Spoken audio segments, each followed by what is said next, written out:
दूसरा, अगर आप चमत्कार की बात करें, यहाँ पे देखिए जहाज का फोटो है कि ये जहाज तूफान के अंदर डूब रहा है, मतलब तूफान की वजह से जो है ग्रस्त हो रहा है। एक दामोदर सेठ के नाम से कबीर साहब के शिष्य थे, तो उन्होंने कबीर साहब जी से दीक्षा ले रखी थी। कबीर साहब कहीं और सत्संग कर रहे थे, और जब वो सत्संग कर रहे थे तो एकदम से कबीर साहब ने, जैसे पसीना नहीं पहुंचते हम, इस तरीके से पसीना पहुंचा, और उसमें अपने जो लोग बैठे थे वहाँ पे, जो उनके शिष्य थे, उनको बताया कि भी अभी तो उसका जो दामोदर सेठ का जो जहाज था ना वो डूबने को था, तो उसको मैं बचा रहा था। तो जो शिष्य थे उनमें से कुछ शिष्य ऐसे थे जिन्होंने, तो ये जो है तैमूरलंग है, तैमूरलंग को परमात्मा ने 7 पीढ़ी का राज दिया था। पहले देखिए तैमूरलंग कौन थे। तैमूरलंग से लेके औरंगजेब तक जो पीढ़ी चली है, जिसमें बीच में अकबर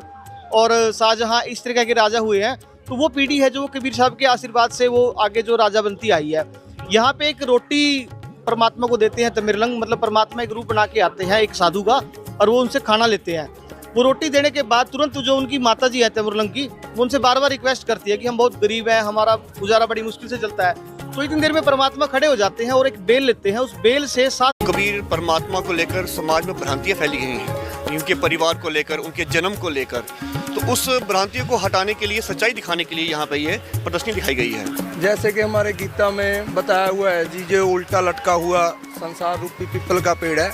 जिसकी मतलब कि टहनी है वो नीचे है और जड़ ऊपर है, लेकिन पूजा हमने जड़ की करनी है। लेकिन हम क्या कर रहे हैं, टहनी की पूजा कर रहे हैं, जड़ ऊपर कर दी, जिससे हमारा भक्ति रूपी पौधा है जो सूख गया है, और हमारे ऊपर कष्ट पे कष्ट आ रहे हैं, हमें कोई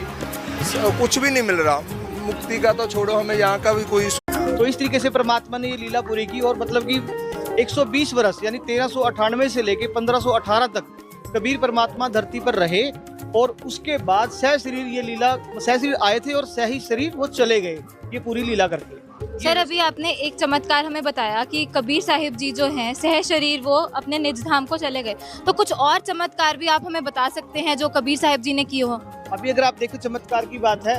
आप ये यहाँ पे जो पिक्चर आप देख रहे हो ऊपर लगी हुई है, यहाँ पे समस्तर वेज रूप में परमात्मा मिले हैं अपने शिष्यों को। समस्तर वेज रूप में परमात्मा, यहाँ पर आप देखेंगे इस पोस्टर के माध्यम से शास्त्रों में छिपे गूढ़ रहस्य को संत रामपाल जी ने उजागर किया है, और इस पर यह भी लिखा हुआ है, सनातन धर्म के पवित्र सदग्रंथ जैसे चारों वेद और श्रीमद् भागवत गीता, मुस्लिम धर्म के पवित्र कुरान शरीफ, ईसाई धर्म की पवित्र बाइबल और सिख धर्म के पवित्र गुरु ग्रंथ साहिब जी का ज्ञान का जो है वन है, और इस वन से चुनी गई विशेष औषधियों अर्थात परमात्मा की जानकारी पुख्ता प्रमाणों को जगत गुरु संत रामपाल जी महाराज ने पूरे मानव समाज के सामने प्रस्तुत किया। इसमें सभी धर्मों के जो ग्रंथ है उनके बारे में बताया।